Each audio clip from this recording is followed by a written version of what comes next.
Graça e paz, eu sou o pastor Cláudio Lopes e estou aqui para ministrar esse estudo de célula junto com você nessa série Vida Abençoada que estamos tendo.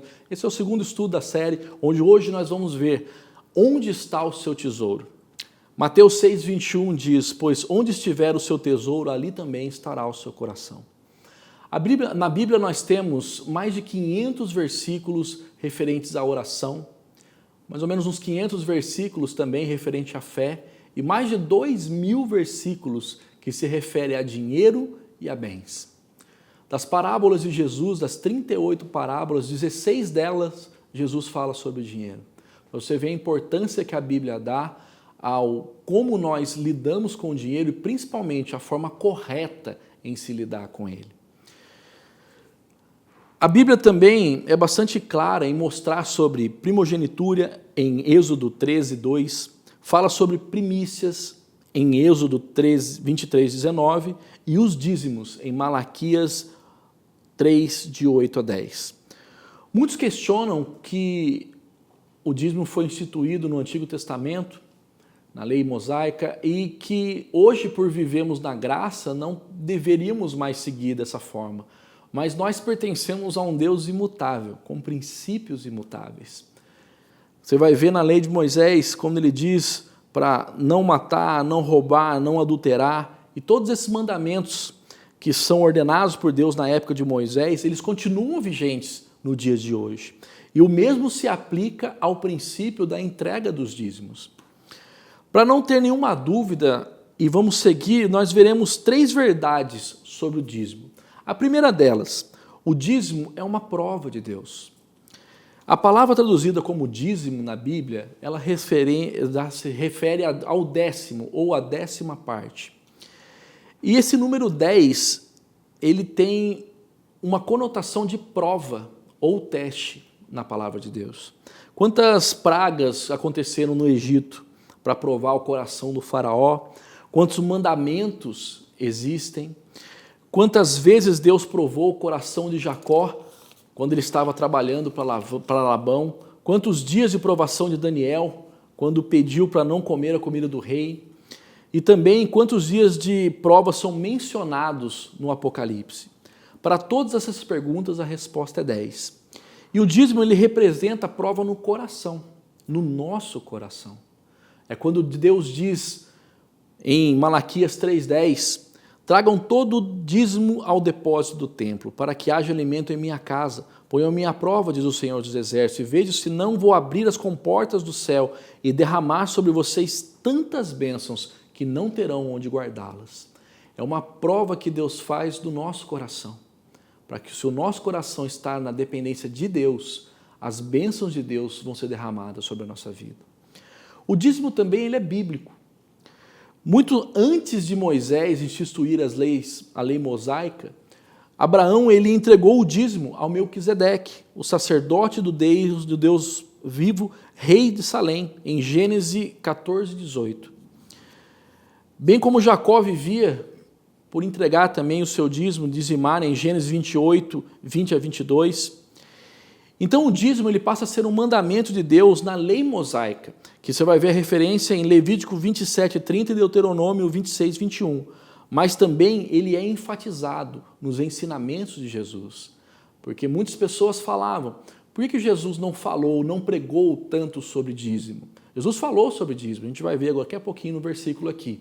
Mas na época de Jesus, o dízimo era uma coisa que já fazia parte da cultura judaica. Ele não precisava ensinar sobre dízimo, pois todo mundo que fazia parte da cultura, que seguia a lei de Deus, já dizimava como uma coisa muito natural.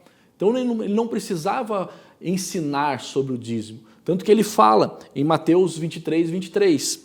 Ai de vocês, mestres da lei e fariseus hipócritas, vocês dão o dízimo da hortelã, do endro e do cominho, mas têm negligenciado os preceitos mais importantes da lei, a justiça, a misericórdia e a fidelidade. Vocês devem praticar essas coisas, ou seja, vocês devem entregar o dízimo, mas sem omitir as outras, sem omitir a justiça, a misericórdia e a fidelidade.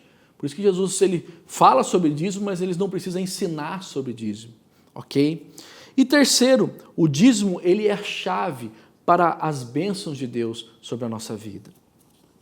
Você já viu alguém falar que ficou em dívida ou teve a vida financeira prejudicada ou até mesmo abriu falência porque ele foi um dizimista fiel?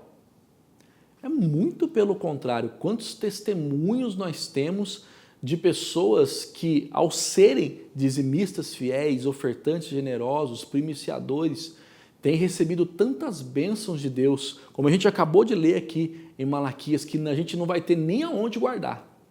Tamanha bênção de Deus sobre a nossa vida. Lógico que você vai passar, a gente sempre passa por uma provação para sair dessa inércia. Alguém que nunca entregou o dízimo vai ter que reajustar o seu orçamento para começar a ser um dizimista. Isso é um princípio de boa mordomia, onde a gente vai adequar a nossa vida, o nosso salário, adequar os nossos recursos para que então possamos vir a ser dizimistas fiéis. Isso sim, você vai passar por um reajuste. Mas ao entregar o dízimo, ao devolver o dízimo a Deus, você vai experimentar das bênçãos de Deus sobre a sua vida, do sobrenatural de Deus, que atraído pela sua obediência, pela sua fidelidade. Isso atrai as bênçãos de Deus, atrai o favor de Deus sobre a sua vida, a sua fidelidade, o seu coração em entregar com alegria. Você pode ser que você esteja passando por uma dessa situação hoje mesmo, talvez seja necessário você reavaliar, como eu falei, em primeiro lugar, a sua vida. Como você vê em Lucas 16:11, Jesus falando isso a gente. Assim, se vocês não forem dignos de confiança em lidar com as riquezas desse mundo ímpio, quem lhes confiará as verdadeiras riquezas? A vocês. Para concluir, em Lucas 16:13, nenhum servo pode servir a dois senhores, pois odiará um e amará o outro, ou se dedicará a um e desprezará o outro. Vocês não podem servir a Deus e ao dinheiro. Algumas versões vão dizer, você não pode servir a Deus e a Mamon.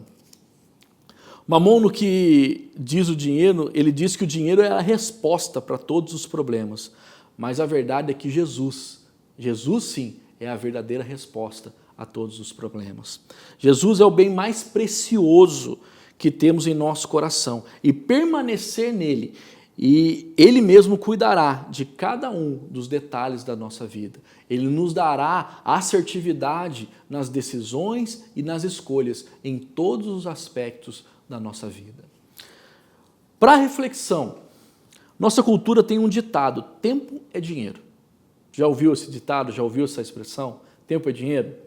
Então tem aqui, você concorda que o princípio dos dízimos deve ser aplicado tanto no nosso tempo quanto nos nossos recursos financeiros? Ou seja, o exemplo de aplicação desse princípio poderá mudar de forma com o seu tempo ou o seu dinheiro, mas você concorda que entregar também o dízimo do seu tempo, servindo a Deus, servindo ao reino de Deus, servindo ao seu próximo, fazendo o bem ao seu próximo? Para a sua reflexão, para a sua oração, vamos pedir para Jesus nos ajudar a confiar nele de uma vez por todas. Que todo espírito de medo, de ganância, de pobreza seja repreendido e lançado para fora das nossas vidas e igreja, em nome de Jesus. Para a aplicação pessoal, vamos nos comprometer individualmente a sermos dizimistas fiéis e ofertantes generosos. Certamente Deus moverá o céu em nosso favor e nós testemunharemos dos seus feitos na nossa vida e nas vidas das pessoas à nossa volta. E para indicar para você o livro Derrote Mamon, do pastor Fabiano Ribeiro, é uma leitura espetacular. Se você tem algum trauma, se você tem algum bloqueio em relação a entregar dízimos ou a investir no reino de Deus. E eu falo para você, eu mesmo tinha esse bloqueio e graças a Deus, eu nunca tive, antes da minha vida com Jesus, antes de conhecer a Deus e ter um relacionamento com Ele, eu nunca tive problema em investir nas trevas, em gastar meu dinheiro com promiscuidade, gastar meu dinheiro com drogas, gastar meu dinheiro com bebidas, pagando coisas para pessoas, com compulsão financeira, comprando coisas que eu nem precisava. E eu tenho um acordo com Deus. No tempo que Deus me deu, do dia que eu entreguei minha vida para Jesus, até o dia que Jesus voltar ou me levar para a glória, eu vou investir no reino de Deus, no mínimo o dobro ou triplo do que eu investi nas trevas. Então, se você ainda não participa de uma célula, vai aparecer aqui na tela para você um e-mail, um contato, para que você entre em contato com a gente e nós queremos que você venha participar de uma célula junto com a gente. Obrigado por esse tempo que você me acompanhou nesse breve estudo, que Deus possa ministrar mesmo ao seu coração, à sua vida e te abençoar no nome de Jesus.